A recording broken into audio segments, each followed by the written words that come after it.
तेलंगाना कौमी यकजहती तकरीब के ज़िमन में आदिलाबाद में एक रैली निकाली गई। शहर के अहम शाहराहों से होते हुए यह रैली प्रियदर्शनी स्टेडियम पहुंचकर जलसे आम में तब्दील हो गई। जिला कलेक्टर सक्तापेट नायक, रुकने असम्बली आदिलाबाद जोगू रमन्ना, जिला SPD उदय कुमार रेड्डी के अलावा सरकारी ओहदेदार और स्कूली तलबा की बड़ी तादाद ने इस रैली में शिरकत की। रुकने असम्बली जोगू रमन्ना और दीगर सियासी कायदीन व सरकारी ओहदेदारों ने जलसे से खिताब करते हुए 17 सितंबर की अहमियत पर रोशनी डाली।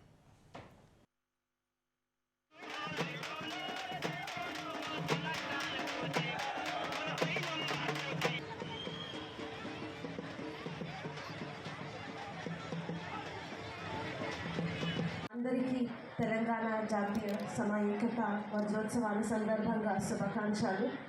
ఫస్ట్ అండ్ ఫార్మోస్ట్ మీ అందరికీ ఆల్ స్టూడెంట్స్లకి, తర్వాత పబ్లిక్ మెంబర్స్, చాలామంది యూత్, తర్వాత ఓల్డ్ మెంబర్స్ అందరికీ కూడా చాలా చాలా థ్యాంక్స్. ఎందుకంటే ఈనాటి బాలురే రేపు భావి భారత పౌరులుగా ఈ దేశం అభివృద్ధి జరగాలంటే, ఈ దేశంలో శాంతిగా ఉండాలంటే